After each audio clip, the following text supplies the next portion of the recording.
Hoy vamos a hacer un estudio bíblico nuevo.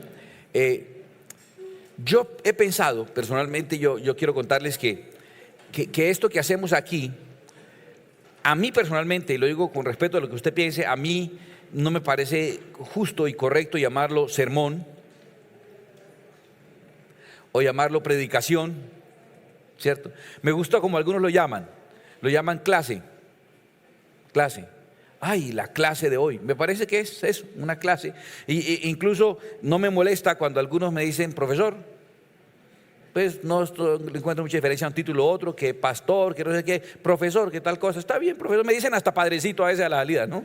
A veces la bendición, padrecito. Y yo, para no ponerme a explicar la cosa, digo, Dios le bendiga, hijo, y ya, no pasa nada, y se va bendecido, según él. Entonces, pues no me molesta. Y esto realmente me gusta, que parezca más una clase. Por eso de verdad no me incomoda, sino al contrario, me halaga más bien cuando alguien trae su libreta de apuntes, ¿cierto? Y toma nota. Y se prepara como para un quiz y está como esperando. Y yo creo que en el examen final que va a ser allá en el juicio, por lo menos pasemos así raspando, ¿cierto? Porque no hay habilitaciones ni cosas por el estilo. Entonces, que sea la actitud que tenemos. Voy a aprender algo. Y eso que voy a aprender voy a practicarlo y a añadirlo a mi vida, ¿ok? Y hay un tema que es realmente fascinante de compartir y de estudiar, que es el tema de aquella mujer que adoró al Señor, recuerda, en un frasco de alabastro con perfume de nardo, que partió el frasco, que adoró. Ha sido el sine qua non, sin igual, el momento de adoración cumbre, ¿cierto? Todos nos inspiramos en ese momento. Un perfume de nardo que costaba el salario de un año de una persona y lo dedicó al Señor, y hubo crítica y murmuración, pero al Señor le agradó, y el Señor dijo que ella iba a ser inmortalizada a través de ese momento, y es el momento de adoración cumbre. Y esa interpretación, no estoy diciendo que no sea la correcta, me parece una linda interpretación, entiéndelo así. La mujer del frasco adorando al Señor, entiéndalo así, está muy válido, pero quiero que estudiemos un poco más. Esa porción está narrada en los 4 evangelios, y me gustaría que hiciéramos una especie de revisión de ese hecho a manera de clase. Está narrado en Mateo 26, en Marcos 14, en Lucas 7 y en Juan 12, está narrado ese episodio, y vamos a revisar cómo lo narra cada uno de ellos. Empecemos obviamente por Mateo. Miremos Mateo cómo narra, y por favor atención a los detalles, lugares, nombres, detalles. Estamos haciendo casi una investigación forense, entonces por favor no deje pasar ningún detalle, muy atento.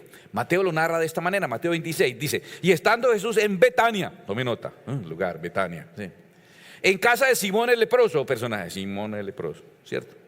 Vino a él una mujer, con un vaso, el vaso de alabastro, eso es forense, cada cosa, ¿sí? De perfume de gran precio. ¿Qué perfume sería? Bueno, de gran precio. Y lo derramó sobre la cabeza de él. Mire, esta narración ya nos empieza a decir otros elementos, porque el gráfico estaba echándole los pies, ¿no? Entonces, en la cabeza. Estando sentado a la mesa, está sentado a la mesa. Y al ver esto, los discípulos, en forma genérica, los discípulos se enojaron, diciendo: ¿para qué este desperdicio? Porque esto podía haberse vendido a gran precio y haberse dado a los pobres, dijeron los discípulos. Y entendiéndolo, Jesús les dijo: ¿por qué molestáis a esta mujer? Pues ha hecho conmigo una buena obra. Porque siempre tendréis pobres con vosotros, pero a mí no siempre me tendréis. Porque al derramar este perfume sobre mi cuerpo, lo ha hecho a fin de prepararme para la sepultura. De cierto os digo que donde quiera que se predique este evangelio en todo el mundo, también se contará lo que está hecho para memoria de ella. ¿Ya? Tienen esa primera narración, la narración que hace Mateo. Voy a contarles algo con mucho respeto. Mateo no es un pirata, Mateo no es un fusilador, no está plagiando a nadie, sino que él hace una revisión de un documento ya histórico, de un documento biográfico. Mateo, están de acuerdo la mayoría de los eruditos, en que Mateo lo que hace es una revisión del Evangelio según San Marcos. ¿Ya? Espero que eso no decepcione a nadie. Voy a arrancar Mateo de mi Biblia. Es un pirata. No. Él toma el documento biográfico que escribe Marcos y lo revisa y lo hace un poco más genérico y le da un enfoque muy personal. Entonces, cuando tú leas Mateo, vas a encontrar que esa narración de Mateo se basa y está muy similar a la narración que haya hecho Marcos. ¿Está bien? Vamos a ver si es cierto. Vamos entonces a revisar ahora Marcos 14, cómo narra ese evento. ¿Están listos? Dice: pero estando él en Betania, en la casa de Simón el leproso, y sentado a la mesa vino una mujer con un vaso de alabastro de perfume de nardo puro de mucho precio, y quebrando el vaso de alabastro se lo derramó sobre su cabeza. Ya están notando eso, que realmente lo que Mateo hace es una revisión de la biografía que hace Marcos. Y hubo algunos que se enojaron dentro de sí y dijeron, este no dice que los discípulos, él como que cuida un poquitico, él hace la narración un poquitico más genérica hasta aquí. ¿Por qué se ha hecho este desperdicio de perfume? Porque podía haberse vendido por más de 300 denarios, ya le pone valor, ¿cierto? Marcos le pone un valor específico, Mateo lo deja abierto. Y haberse dado a los pobres y murmuraban contra ella. Pero Jesús dijo, dejadla, ¿por qué la molestáis? Buena obra me ha hecho. Siempre tendréis a los pobres con vosotros y cuando queráis les podéis hacer bien, pero a mí no siempre me tendréis. Esa expresión para nosotros está conjugada como en futuro. Siempre tendréis a los pobres. El verbo está puesto en manera infinitiva, está puesto en manera temporal. No está conjugado así. Lo que está diciendo el Señor también es, siempre han tenido pobres.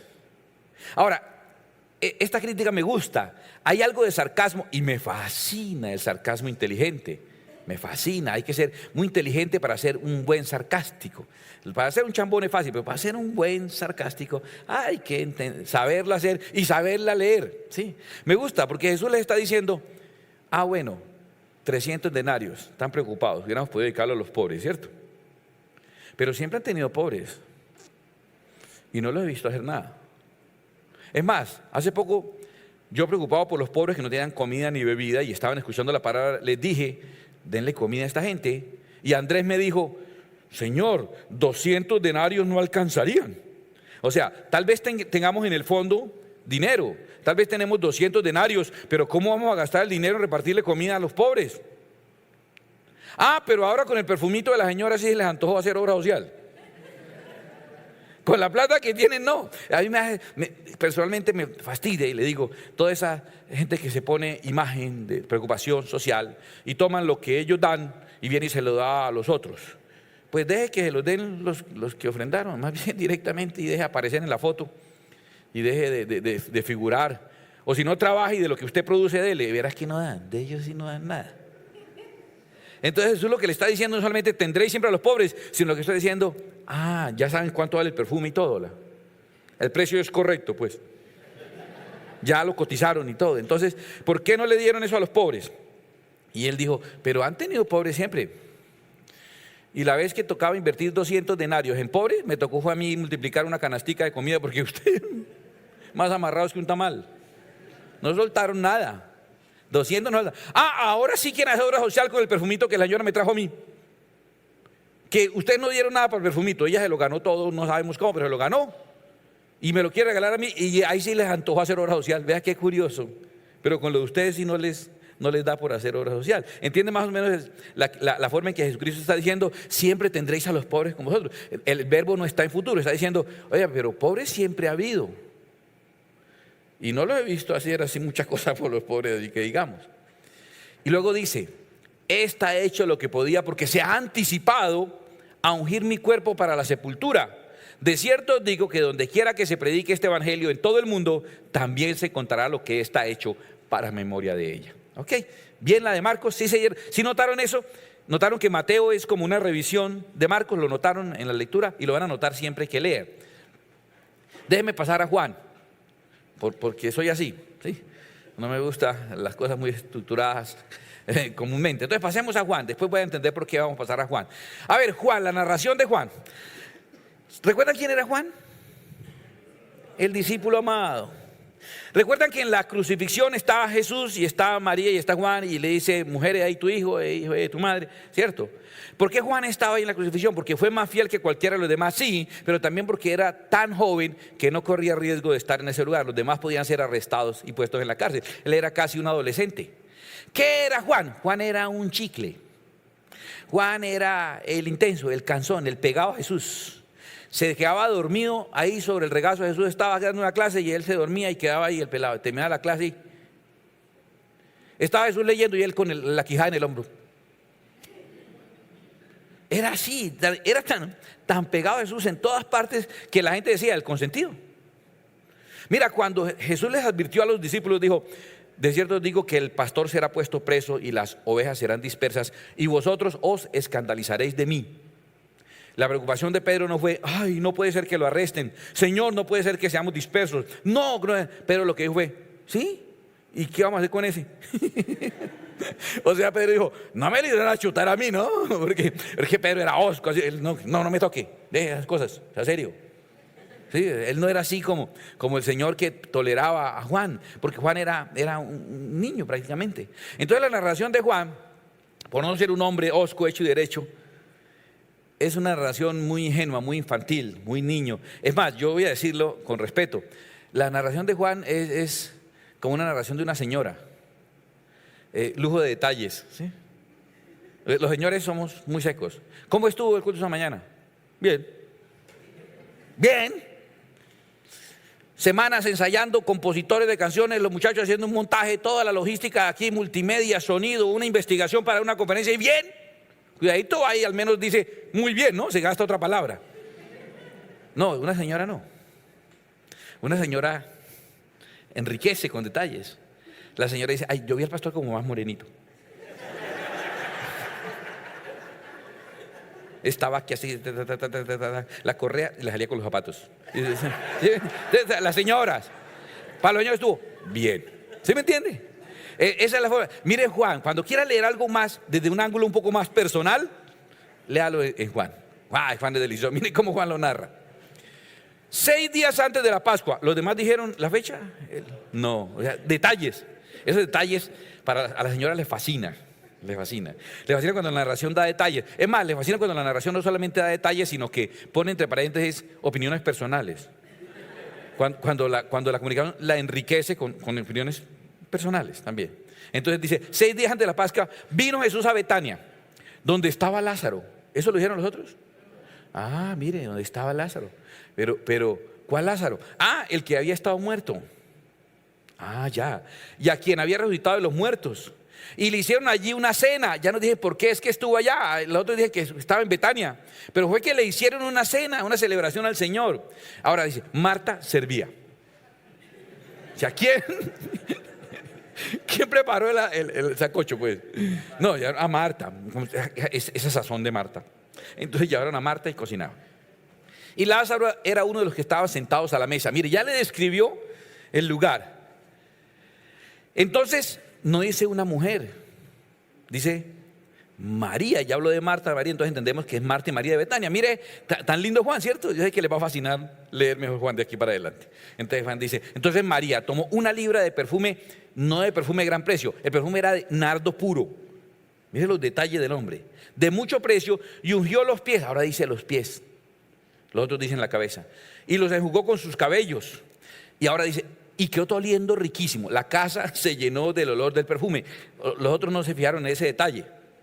Y dijo uno de sus discípulos, pero él no se aguanta, dice, uno de los discípulos, aquí entre nos,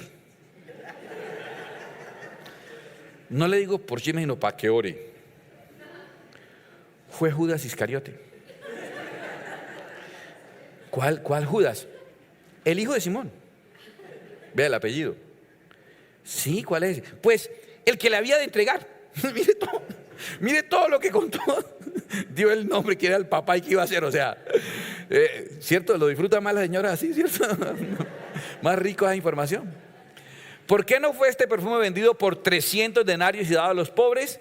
Luego dice, pero dijo esto no porque se cuidara de los pobres, sino porque era ladrón. Eso no queda títere con cabeza, eso le fue desparramando la vida. Y teniendo la bolsa, sustraía de lo que se echaba en ella, dice Juan. Entonces Jesús dijo, déjala, para el día de mi sepultura ha guardado esto, porque a los pobres siempre los tendréis con vosotros, mas a mí no siempre me tendréis. ¿Sabes qué deja por fuera Juan? Pero se complementa, qué lindo ¿por qué hay 4 evangelios? Precisamente por eso, son sinópticos, para complementar lo que uno vio y lo que el otro vio, lo que uno oyó y lo que el otro oyó. Hay que falta un detalle importante. ¿Qué detalle falta al final aquí? La memoria, cuando dice que es un acto que inmortalizará a esa mujer, ¿cierto? Esa parte que es muy importante no está aquí, pero él está tan pendiente de los detalles, ¿cierto? Que el concepto, los demás estuvieron pendientes del concepto del episodio. ¿Cuál fue el concepto del episodio? Una adoración inolvidable, ¿cierto? Se olvida un poco del concepto porque está en los detalles, en la forma de lo que ocurrió, ¿Sí? ¿Entendieron? Si no, pues ponga a la señora a contar algo y ponga al señor a contar algo. Usted va a dar cuenta que Juan como que andaba mucho con señoras. De hecho, por algo lo encargaron a María. Yo creo que Jesús dijo, mujer, ahí está su comadre. Porque como era un muchacho joven, todavía tenía esas características. Ahora, les dije que deje pendiente Lucas. ¿Por qué deje pendiente Lucas? La mayoría de los eruditos de la Biblia pensamos. Están picados. No, mentira. Alguien me dijo, pastor, es que usted sabe mucho. Le dije, no, es que usted sabe muy poquito. Y yo me aprovecho de esa diferencia. Pero bueno, los eruditos de la Biblia piensan, en consenso, la gran mayoría piensan, que la narración que hace Lucas de ese episodio no es del mismo episodio, que se refiere a otro suceso. Vamos a ver nosotros, a ver qué entendemos ahí de lo que ocurrió ahí en Lucas, si realmente es el mismo episodio o es otro episodio con elementos similares, como ocurre en ocasiones. Vamos a ver cómo lo narra Lucas. Atención, lean a esto. Uno de los fariseos rogó a Jesús que comiese con él. Ya el asunto empieza a ser distinto. Y habiendo entrado en la casa del fariseo, se sentó a la mesa. Entonces una mujer de la ciudad que era pecadora, al saber que Jesús estaba en la mesa en casa del fariseo, trajo un frasco de alabastro con perfume. Pero mire, frasco de alabastro, sí, los frascos eran de alabastro, todos. Entonces si trajo un perfume era en frasco de alabastro, como hoy en frasco de vidrio, ¿cierto? Y estando detrás de él a sus pies, llorando, comenzó a regar con lágrimas sus pies y los enjugaba con sus cabellos y besaba sus pies y los ungía con el perfume. Cuando vio a esto, el fariseo que le había convidado dijo para sí, si fuera profeta, conocería quién y qué clase de mujer es la que lo toca, que es pecadora.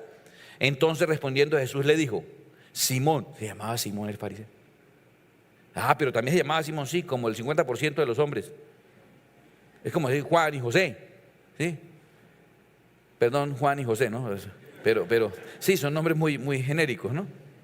Simón, una cosa tengo que decirte. Y él le dijo, di maestro. Un acreedor tenía dos deudores.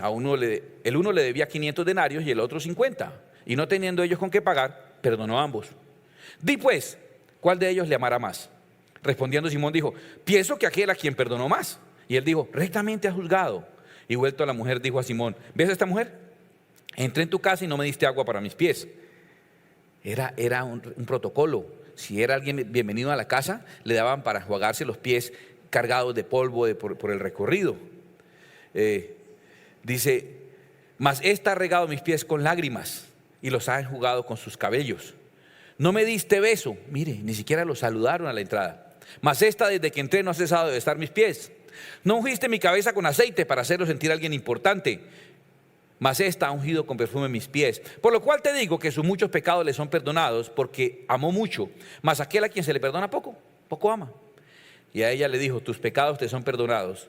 Y los que estaban juntamente sentados a la mesa comenzaron a decir entre sí, ¿quién es este que también perdona pecados? Pero él dijo a la mujer, tu fe te ha salvado, ve en paz. Por lo menos ahora entendemos por qué los eruditos piensan que ese episodio no es el mismo episodio de Betania. Mire, estudiando juiciosos para sus apuntes. Mateo y Marcos claramente dicen que ocurrió en Betania. Juan dice que fue en Betania. Betania es una población que queda más o menos a 3 kilómetros de Jerusalén. Jerusalén está al sur de Israel. Cuando usted ve el mapa de Israel, esos mapas que usted ve en la Biblia al final cuando está aburrido en la predicación, que van a mirar los mapas. Mira, esto parece un osito. Ay, vea, tiene forma como de vaca. Eso que se pone usted a entretenerse ahí en los mapas. Eso, bueno, se ha fijado que hay como un lago más pequeño, un río y un lago más grande. El lago más pequeño es el de Genesaret o el de Galilea. El río es el Jordán y ese grande es el Mar Muerto. Casi entre el Jordán y el Mar Muerto abajo está Jerusalén. Y a 3 kilómetros, muy al sur, está Betania. 3 kilómetros. Inclusive cuando la gente iba para las festividades en Jerusalén, como por temporada, allá en ese tiempo aprovechaban y ponían caro los hoteles y ponían caro todo en alta temporada.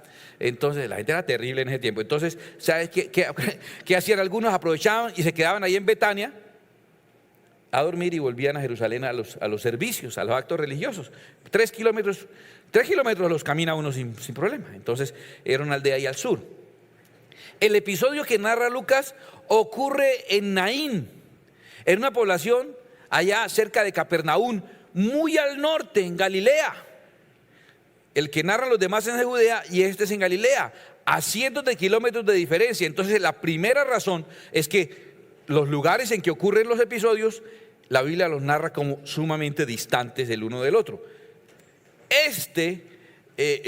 Mateo y Marcos dice que ocurrió este evento en la casa de Simón el leproso. Ahí hay mucho que derivar. Algunos dicen, ¿cómo así? ¿No era la casa de Marta y María? No. En Lucas 10 es narrado el episodio en que Jesús va a la casa de Marta y María. ¿Recuerdan que Marta hacía oficio y María le puso cuidado al Señor Jesús? Marta no tanto, María sí escuchó. Ese episodio claramente ocurre, dice la Biblia, en la casa de Marta. Ocurrió en Betania, en la casa de Marta. Este episodio dice que en la casa de Simón el leproso. ¿Qué se puede entender de eso? Ahora, necesariamente, aunque Marta fue la que cocinó, pudo haber sido la fiesta en la casa de otra persona.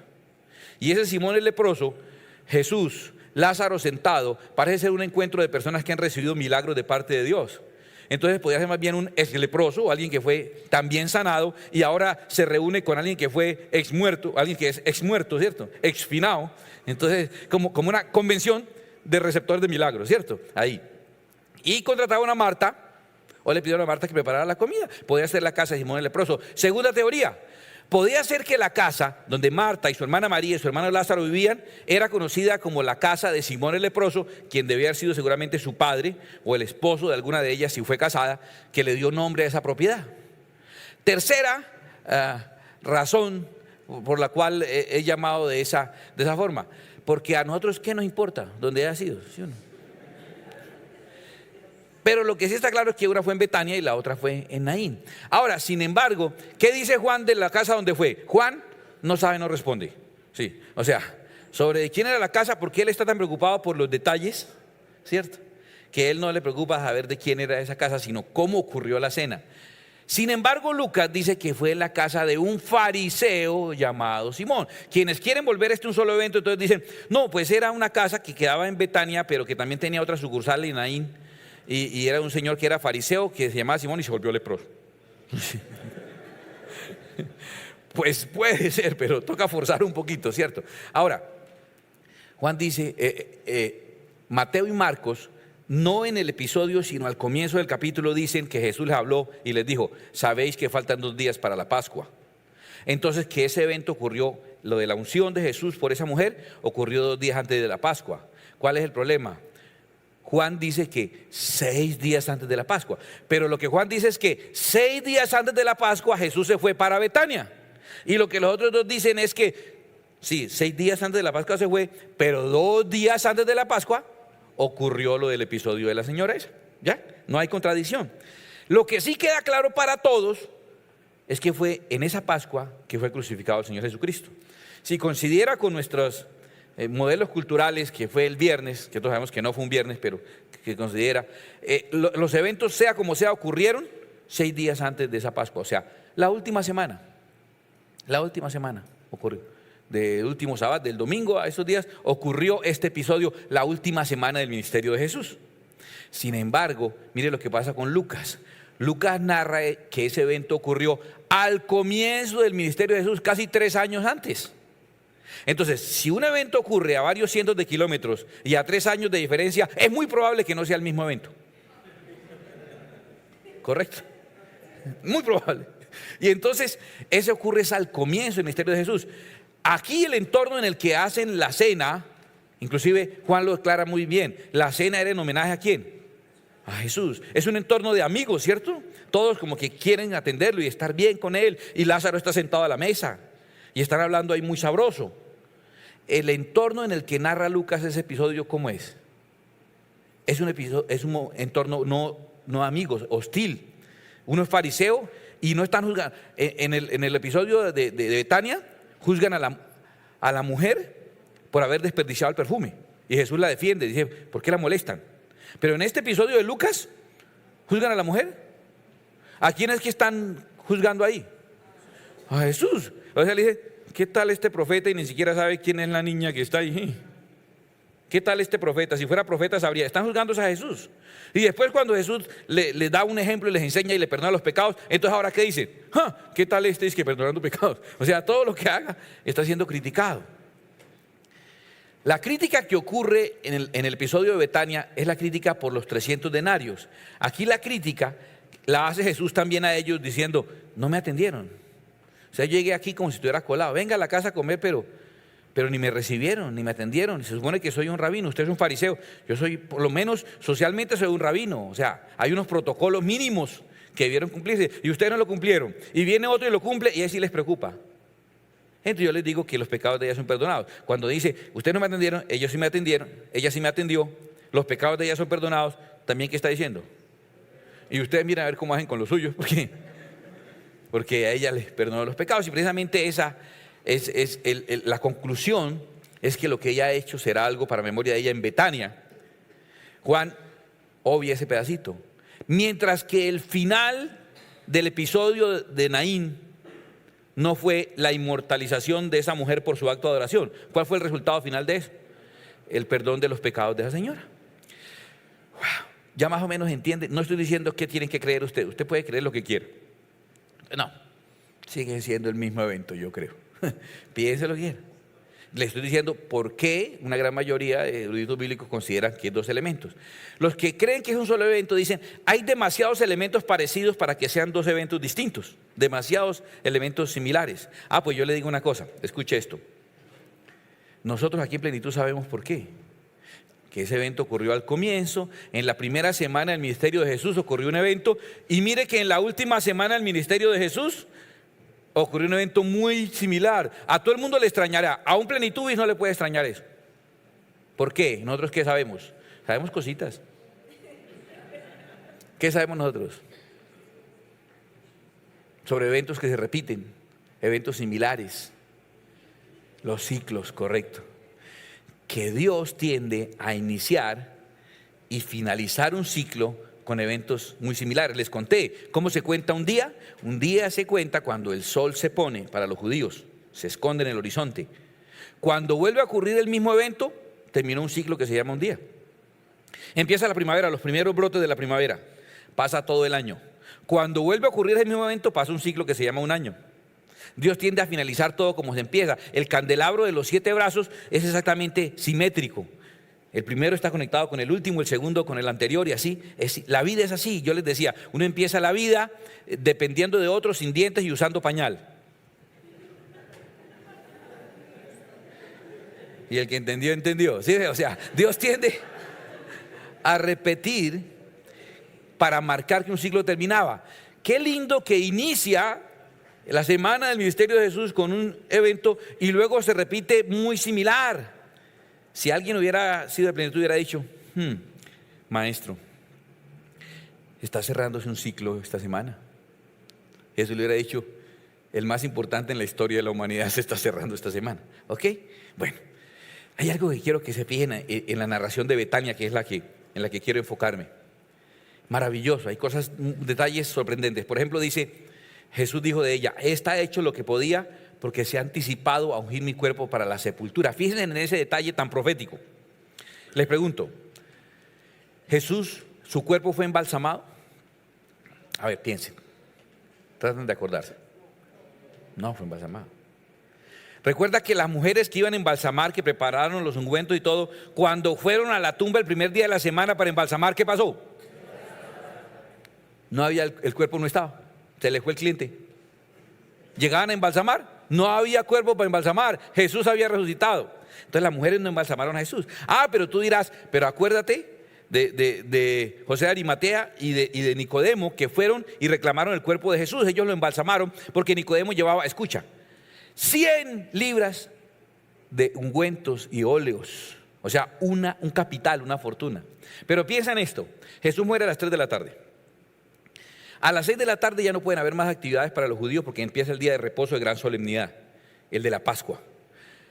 En esas 3 horas tenían que hacer todo, inclusive preparar todo para cuando su día de reposo todo lo tuvieran a la mano y no tuvieran que caminar mucho ni hacer mucho movimiento. En ese lapso de tiempo ellos consiguen el permiso ante Pilato, piden permiso a las autoridades para llevarse el cuerpo de Cristo. ¿Qué es lo que llevó Nicodemo? ¿Por qué tanto óleo? ¿Por qué 100 libras? Voy a explicarte. Porque llevó unos lienzos. Y como no había tiempo para embalsamar el cuerpo de Jesús, ¿sabe qué hicieron ellos? Prácticos. Pusieron los lienzos, los empaparon en los aloes, en los ungüentos, y enrollaron el cuerpo de Jesús en los lienzos, lo envolvieron, la Biblia dice claramente que lo envolvieron y lo llevaron con premura a un sepulcro que estaba cerca, porque por causa de la preparación del día de reposo estaban cortos de tiempo. Dice la Escritura claramente que debido a la preparación tuvieron que llevarlo al sepulcro más cercano. O sea, ¿el cuerpo de Jesús está embalsamado? No está embalsamado. Quiere decir que ¿quién ungió el cuerpo de Jesús para la tumba? Esta mujer. Bueno, pero unos dicen que en la cabeza, otros dicen que en los pies. ¿Cuál es la conclusión? Cuando se unge a un cuerpo para la tumba, se unge todo el cuerpo. Salmo 133 dice: como el buen óleo que desciende sobre la cabeza y baja por la barba de Aarón hasta el borde de las vestiduras. Esa unción fue total. Sí, fue en la cabeza, tiene razón, pero también fue en los pies, tiene razón. Fue ungido Cristo. Lo que esa señora estaba haciendo, escúchame, fue la única mujer que logró ungir a Jesús para su sepultura, porque se anticipó, porque las otras no se anticiparon, las otras llegaron tardecito. Ella se anticipó. ¿Entiende el valor profético de lo que ella hizo? ¿No les parece maravilloso lo que esa mujer estaba haciendo? Pero algo más sorprendente es esta segunda parte. De cierto os digo que donde quiera que se predique este evangelio en todo el mundo, también se contará lo que está hecho para memoria de ella. Voy a contarles algo. Yo también tuve mi época oscura. Yo también tuve mi época de evangélico, hermanito, varón, siervo y bendecido y en victoria. Yo también tuve mi época evangélico así recalcitrante, de ser pegado a la letra, que ahí decía, la letra dice, y uno es pegado a la letra generalmente para tener de qué uno criticar a los demás, ¿no? Entonces yo era así muy pegado a la letra más que al espíritu, y entonces como ahí dice, ¿qué es lo que dice ahí? ¿Qué dijo el Señor Jesús? Que donde quiera que uno predique el evangelio, tiene una obligación. ¿Cuál? Contar lo que esa mujer hizo. Entonces yo iba a predicar, porque fui evangelista durante muchos años, a una iglesia, a una ciudad, a algún país. Entonces yo, durante las campañas duraban una semana. Era toda una semana. Entonces durante todas las predicaciones, escogía un día, en ese día predicaba lo de esta señora. Porque Jesucristo dijo que donde quiera que uno predique, tiene que predicar lo que la señora esa hizo. Entonces yo era pegado hacia la letra, entendiendo que era una orden para los predicadores, que donde predicáramos teníamos que predicarlo, el mensaje de la unción, del frasco de alabastro y el perfume de nardo. Ahora, ¿por qué uno se pega tanto a la letra? Para poder criticar a otros también. Entonces venía un predicador a nuestra iglesia y predicaba toda la semana y se fue. Y yo, ¿qué tal? Y no predicó lo del perfume de nardo. Y así se llama predicador. El Señor mandó. Dice claramente que donde quiera, generalmente, sepa eso. El que se pega a la letra en algo, lo que quiere es tener con qué amargar la vida de los demás y con quién sentirse mejor de los otros. Ya superado esa etapa, más ahorita al espíritu que a la letra. Muy gozoso de entender algo más profundo que eso. ¿Qué quiero decir yo? Yo quiero decir que lo que Jesús dijo no es que tengamos la obligación de que cuando estemos predicando el evangelio, paremos de predicar el evangelio para predicarlo de la unción del perfume. Lo que Jesús dijo es que cuando usted está predicando el evangelio, lo que está predicando es algo equivalente a lo que la mujer hizo. ¡Wow! Eso es más del espíritu. A ver, entremos a la parte final y la parte, digamos, central y profunda de esta enseñanza, de la clase de hoy. Marcos narra que esa mujer hizo algo con el vaso que contenía el perfume. Dice que lo quebró, que ella quebró el vaso, y eso lo sabemos. Entonces ha sido símbolo para nosotros de quebrantar nuestra vida, para derramar nuestras lágrimas y adorar al Señor. Pero el Señor Jesús después cuando enseña, y luego Pablo lo escribe en Corinto, yo les leo en la Santa Cena siempre esto, y les leo y digo, porque yo recibí del Señor lo que también nos ha enseñado, que el Señor Jesús la noche que fue entregado tomó pan y habiendo dado gracias lo partió y dijo, tomad, comed. Y luego dijo Jesús, esto es mi cuerpo que por vosotros es partido, haced esto en memoria de mí. Esto es mi cuerpo que por vosotros es partido. El frasco fue partido. Jesús dice, este pan representa mi cuerpo que por vosotros es partido. Y yo le pregunto, ¿cuándo fue partido el cuerpo de Cristo? Si inclusive cuando fueron a partir los huesos, no se los partieron, ¿recuerdan? Porque la profecía decía, ni uno de sus huesos será quebrado. Y porque cuando fueron a partir los huesos para que se acelerara la muerte, ¿qué pasó? Ya estaba muerto. No hubo necesidad de quebrar. Entonces, su cuerpo no fue físicamente partido. Y sin embargo, Jesús dice, este es mi cuerpo que vosotros es partido. Y también dice, lo que hizo esa mujer de partir el frasco y dejar que el perfume llegara sobre mi cuerpo y el aroma llegara a toda la casa, es equivalente a lo que yo también viviré en mi cuerpo. Así los quería ver, así enredaditos como están. A mí me fascina cuando tienen esa cara de que le entendí más al padrecito el viernes. Esa cara quería verle. A ver, voy a explicarte esto. Inicialmente la dimensión espiritual y la dimensión material era una sola. En el huerto del Edén estaba lo material, por ejemplo los humanos y los animales y la creación. Y también ¿quién paseaba por el huerto del Edén? Paseaba Dios. Y entonces Adán, ¿cómo hablaba con Dios? ¿Oraba? ¿Ayunaba? Hablaba con Dios cuando pasaba. Aprovechaba que está pasando y, ay, mira Dios, que no sé qué. Habla, charlaba. Ya vengo.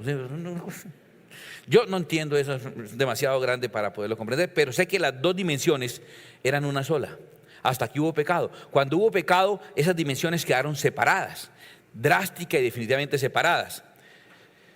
El Señor lo dice de esta manera: después de que echó al hombre, dice, ahora pues, que no alargue su mano y tome también del árbol de la vida y coma y viva para siempre. Si el hombre tomaba el árbol de la vida, vivía para siempre. Entonces el Señor dijo que no alargue, no se refiere a Elastic Girl, ¿sí?, que alarga su mano hasta allá. No. Se refiere que no llegue tan cerca para que con solo alargar la mano pueda comer del fruto, porque si come este fruto vive para siempre, y ya el hombre perdió esa opción. Entonces vamos a poner lejos el árbol de la vida, lejos.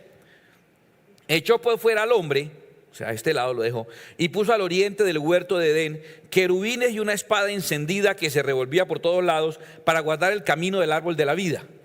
O sea, se separaron las dos dimensiones, la dimensión de lo espiritual, la dimensión de lo material, y entonces ahorita había aquí una franja impresionante que no nos deja pasar a la otra dimensión ni de allá para acá, ni de aquí para allá. O sea, ahí está esa franja. Y lo peor es que quedamos en el lado donde está gobernando el espíritu de error que ahora opera en los hijos de desobediencia, y la parte material. Y la parte espiritual quedó al lado de allá.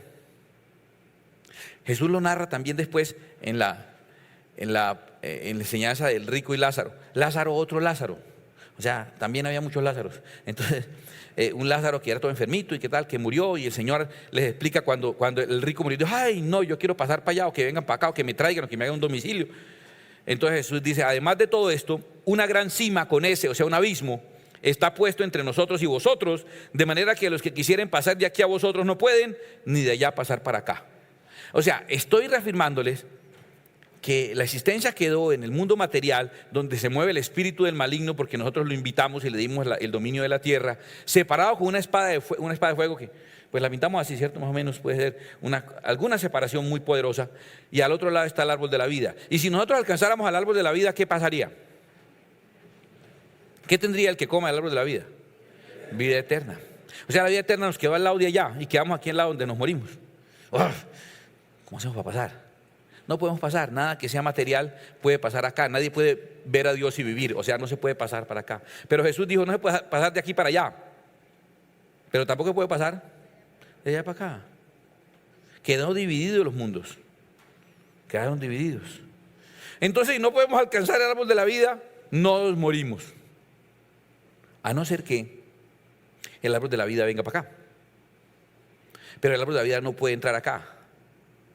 A no ser que hiciéramos como en la historia del caballo de Troya, en ese mito de la Odisea y la Ilíada, que Homero cuenta, que los griegos dejaron abandonado un gran caballo de madera que tenía por dentro escondido a los guerreros, y así pudieron tomar a los troyanos. Cuando entraron y cerraron la ciudad, de la noche salieron y tomaron, no, posiblemente sea un mito, pero es la necesidad de entrar disimulado. El árbol de la vida, como árbol de la vida, ¿podía entrar acá? No, tenía que cambiar de presentación.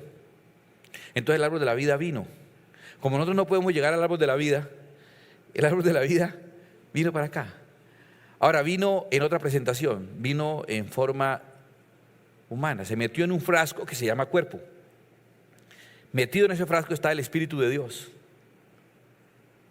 Metido en ese frasco vino el árbol de la vida, la palabra de Dios. Vino en forma humana. Por eso inclusive la Escritura dice, y aquel verbo fue hecho carne. fue hecho cuerpo humano y habitó entre nosotros y vimos su gloria, gloria como la del unigénito del Padre, lleno de gracia y de verdad. Caballo de Troya. Se hizo como uno de nosotros y se metió para acá. Y estuvo con nosotros aquí. Vimos su gloria como la del unigénito del Padre. Estuvo aquí. ¿Quién era él? El árbol de la vida. Por eso él dijo: yo soy el pan que vino del cielo. El que de mí come no morirá, sino que tendrá vida eterna. El árbol de la vida hecha persona, vino. Persona, ¿cómo así? Un frasco lleno del Espíritu. Ahora, en el Antiguo Testamento y en el tiempo de Jesús, la unción, el Espíritu podía ser dosificado, como cuando yo llego y le unto a usted: a ver, le unto un poquito de perfumito, a ver, no sé usted cómo se lo aplicará la señora. Bueno, no sé, usted se aplicará su perfume como le guste, ¿cierto? Se aplicaba así. En el Antiguo Testamento era así. Venía Dios y le echaba una gotita a Ezequiel para que viera la revelación, a Daniel para que viera, interpretara los sueños, o para que entendiera. El Espíritu de Dios venía inclusive sobre Sansón y le daba fuera: mire, Sansón, a ver, un poquito. Y él gastaba el perfume hasta que se le acababa y quedaba sin fuerza otra vez. Y necesitaba otra vez. El Espíritu de Dios venía sobre él. Y aún con Jesús, si la persona se arrastró y tocó el borde del manto de Jesús, recibió la unción. Y Jesús tocaba, y las personas que tocaba o con su saliva o con algo eran sanadas. Así, dosificado. Dosificado. Pero un día Jesús dijo: este pan es como un frasco, como mi cuerpo, y va a ser partido para beneficio de todos ustedes. Y entonces no solamente el árbol de la vida vino y contenía el Espíritu de Dios y la vida eterna, sino que según lo que la Biblia nos enseña, ese frasco fue partido. Y su fragancia llenó toda la tierra. Y huele a salvación ahora, después de Cristo Jesús. Como tu cuerpo fue partido, el olor de la salvación llenó la tierra. Para algunos es un olor desagradable. Uy, qué cosa tan horrible, eso es religión. No. Para otros ese olor nos atrajo y nos tiene hoy aquí. El olor a la salvación, es el olor. No es el Espíritu de Dios, es el olor al Espíritu de Dios lo que trae a las personas. Pero quiero que te fijes en este detalle. El frasco fue partido, el olor llenó toda la casa, pero el perfume, ¿dónde quedó? ¿A dónde fue puesto? ¿Al piso? ¿Se regó en el suelo? Dice claramente que fue desde la cabeza hasta los pies. ¿Dónde quedó todo el perfume? ¿En el cuerpo de quién? En el cuerpo de Cristo. ¿Y quién es el cuerpo de Cristo? El árbol de la vida se mimetizó como un frasco en forma humana lleno del Espíritu y vino aquí y fue quebrado para beneficio nuestro, y todo el Espíritu que contenía, la gente lo puede notar por el olor, pero el Espíritu quedó ahora en otro frasco, que es el cuerpo de Cristo. Y el cuerpo de Cristo es la iglesia. ¿Sabes qué es lo que Jesús vino a hacer? Hacer el estuche, hacer el contenedor que trajo el Espíritu Santo, a sacrificarse rompiendo el empaque, cuando abres un regalo y estás emocionado, desgarrando ese empaque para que su contenido, que es el Espíritu de Dios, ya no habite solamente al lado de allá, sino que el reino de los cielos ha venido a nosotros, y el Espíritu Santo de Dios ahora está en la iglesia, y solo en la iglesia, que es el cuerpo de Cristo. Aleluya. ¿Puedo hacer una oración sin que cierren los ojos? Una oración leída por ustedes. Es urgente que esto pase ahora. Pido también que les sean iluminados los ojos del corazón, para que sepan a qué esperanza Él los ha llamado, cuál es la riqueza de su gloriosa herencia entre los santos, y cuán incomparable es la grandeza de su poder en favor de los que creemos. Ese poder es la fuerza grandiosa y eficaz que Dios ejerció en Cristo cuando lo resucitó entre los muertos y lo sentó a su derecha en las regiones celestiales, muy por encima de todo gobierno y autoridad, poder y dominio, y de cualquier otro nombre que se invoque, no solo en este mundo, sino también en el del lado de allá, en el venidero.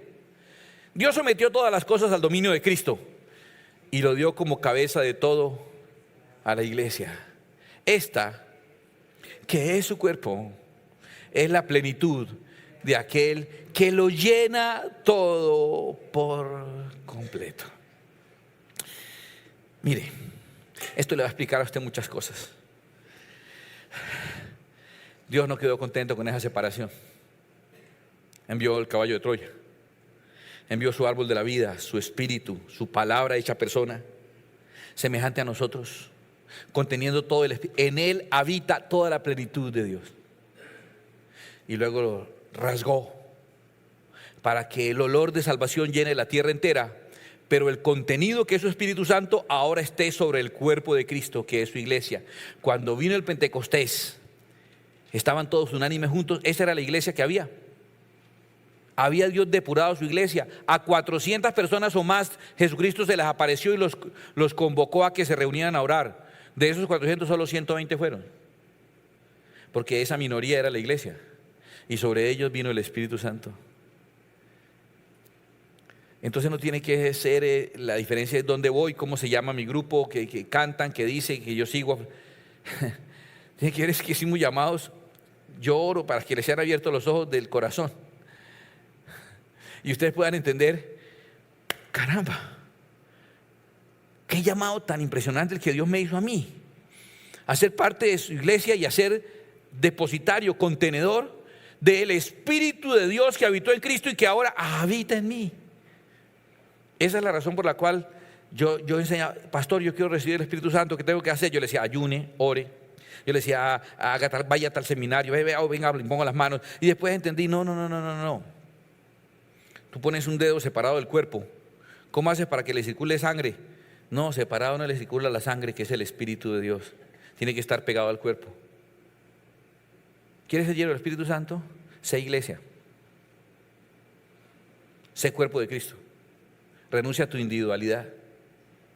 Renuncia a eso. Hay muchas personas que son accesorios del cuerpo de Cristo. Y de los 400, 120 reciben el Espíritu Santo. 120 es un cuerpo. Y el resto es ropa, accesorios, lienzos. Hay gente que anda con la iglesia de Cristo, con el cuerpo de Cristo, donde la iglesia van ellos, y usted los ve y parecen parte del cuerpo de Cristo. Usted ve el celular de un adolescente y parece que estuviera pegado a la mano, eso no se suelta. Ni se duchan así con la mano por fuera, porque está pegado el celular ahí, el smartphone a la mano, ¿sí? Sin embargo, no es cuerpo. Este reloj parece ser parte mía, no es parte mía, es un accesorio. Esta camisa inclusive puede oler a mí, pero no es mí. Y el día que Jesús resucitó, la ropa quedó ahí en la tumba. Los lienzos quedaron en la tumba. Solo resucita lo que es cuerpo. Y el día de resurrección, de 400, 120. Y los demás para arriba y para abajo con nosotros. Pero nunca fueron cuerpo. Nunca renunciaron a la posibilidad de estar y dejar de estar. Nunca renunciaron a su individualidad, a su competencia. Otros dijimos, no, yo soy una inútil célula metida dentro de un órgano del organismo y cumplo mi función junto con las otras, dependo de los demás dependen de mí, no pienso en mí, no tengo agenda propia. Soy parte del cuerpo de Cristo. ¿Quiere tener una sensación rara? De pronto la unción que yo tengo me alcanza para chorrearlo tantico y usted sienta un corrientazo o algo, y si no, pues párese al lado del enchufe y yo le solucionamos el problema. O se cae, o la empujoncito, yo he visto todo eso. Pero si lo que quiere es ser depositario del Espíritu Santo de Dios, la única opción es que sea cuerpo de Cristo. Porque Él vino a eso, a darnos su Espíritu. La iglesia es el único depositario del Espíritu Santo de Dios. Un mago quiso comprarla con dinero, fue maldito por eso. No se puede. El Espíritu está dentro del cuerpo de la persona. Pero el que habitó en Cristo está en la iglesia. ¿Se acuerdan lo que dice Malaquías? Que al esposo y a la esposa Dios los vuelve un solo espíritu. Y Malaquías dice, ¿y por qué un solo espíritu habiendo en Dios abundancia de espíritu? Y entonces Dios dice, para que tenga una descendencia, para Dios lo vuelve un solo espíritu. Cristo y la iglesia, un mismo espíritu. La única opción de tener el Espíritu Santo de Dios no es ir a un evento donde haya mucha euforia colectiva y donde la histeria colectiva te afecte a ti también. Si quieres sentir cosas, monta en una montaña rusa. Se sienten cosas buenas. Pero si quieres recibir el Espíritu Santo de Dios, la única opción, deja de ser un accesorio bonito del cuerpo de Cristo, un adorno. Usted es un adorno hermoso. Ay, qué bueno que vino, tan lindo. ¿Cómo se ve bonita la iglesia con esa persona? Deja de ser un adorno. Deja de ser el arete y ser el lóbulo. Deja de ser el anillo de diamante y ser el dedo. Es mejor ser la uña machucada del pie izquierdo, del dedo pequeñito, el dedito que solo sirve para estrellarse contra los bordes de las camas. No sirve para nada más. Su ministerio es, ay, eso es todo lo que él sabe hacer. Darse contra el borde de las camas y en las piscinas. Eso es todo lo que él hace, ese dedito no. Pero es mejor ser eso, el cuerpo de Cristo, y no un Rolex en su muñeca. Porque la resurrección es solamente para el cuerpo. Porque lo que resucita es el espíritu que estuvo en Cristo Jesús. Y ese espíritu que levantó a Cristo de los muertos nos levantará a nosotros. Y solo tienes el Espíritu Santo si eres cuerpo de Cristo. Y si usted ya no entendió, ya no puedo hacer nada más. Me rindo. Sé que esto es difícil. Sé que no es fácil de comprender. Pídele ayuda al Señor. Cierra tus ojos un momento y dile: Señor, yo de verdad dependo de ti, te necesito. Entonces no se trata de qué es pecado y qué no es pecado y a dónde voy y a dónde no voy. Esto cambia mucho la perspectiva. Esto es un asunto totalmente distinto. Pero yo te doy gracias. Vamos a adorar al Señor un momento, compañeros. Vamos a adorar al Señor. ¿Y sabes cómo vamos a hacerlo? Como esta mujer que adoró con el perfume, ¿vale? Ahora sabemos que esa mujer estaba representando al Padre Celestial, que en medio de lágrimas quebró el cuerpo de su Hijo para que su espíritu ahora estuviese sobre nosotros. También representa a Dios, y por eso cuando se predica el Evangelio se está predicando en lo que ella hizo. Pero adoremos a Dios nosotros como adoradores verdaderos, porque el Padre busca adoradores que le adoren en espíritu y en verdad. ¿Eres iglesia? Renuncia a tu individualidad, a tu agenda propia, a la cual Dios te contribuye. Es que yo tengo estos planes y me gusta la iglesia para que mis planes salgan bien, para que Dios le ponga el visto bueno a mis proyectos. Porque me siento así, asá. ¿Qué importa lo que tú sientes? ¿Vienes a adorar a tu ego o vienes a ver qué siente Dios cuando tú le adoras? Renuncia a tu individualidad. No nos vas a incomodar, es rico tenerte. Para nosotros eres como un Rolex en la muñeca del cuerpo de Cristo. Eres un adorno maravilloso, eres un smartphone. Nos apoyas mucho, pero me preocupa que te quedarás en la tumba el día de la resurrección, porque solo el cuerpo resucita. Adoremos al Señor, fundámonos en Él un instante y démosle a Él la honra y la gloria, porque solo Él la merece. Los últimos capítulos del libro de Apocalipsis dejan entender que la última más grande revelación que será hecha sobre la tierra es la revelación de la iglesia como esposa de Cristo. No se ha entendido eso. Seguimos creyendo en la iglesia como organización, como religión, como grupo, como gremio, como congregación. Pero los últimos capítulos, el antepenúltimo y el penúltimo, 19 y 20, hablan de que a Juan le fue mostrada la revelación de la Nueva Jerusalén, que es la esposa del Cordero. Voy a soltarte algo más de revelación. La sexta iglesia, la de Filadelfia, significa filio, amor, delfos, hermano. Es la iglesia de hermanos. La iglesia revelada como los hermanos y los hermanos de Cristo y Cristo nuestro hermano va a cambiar a la última. Y esa última es la revelación de la iglesia como esposa de Cristo. Es el gobierno real de Cristo. Y estamos empezando a recibir esa revelación. Y estamos empezando a entender lo que va a ocurrir. De hecho, esa iglesia que como virgen huye al desierto y es perseguida, todo está ocurriendo como debe ocurrir. Todo está ocurriendo como tiene que ocurrir. Pero también no solo lo malo, porque donde abunda el pecado, sobreabunda la gracia.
Estamos empezando una era. ¿Se acordarán de mí? Bueno, y si no, no importa, acuérdense del Señor. Yo no importo, acuérdense del Señor que dijo: la iglesia va a ser manifiesta. La iglesia va a ser revelada como iglesia sobre esta tierra. Y esto es también comienzo de esas maravillas. Una vez más, sobar esos pies y ungirlos con aceite y con lágrimas. Un masajito ahí en los tobillos no le cae mal al Señor. Ha caminado mucho para encontrarte a ti. Consiéntelo un poquito más.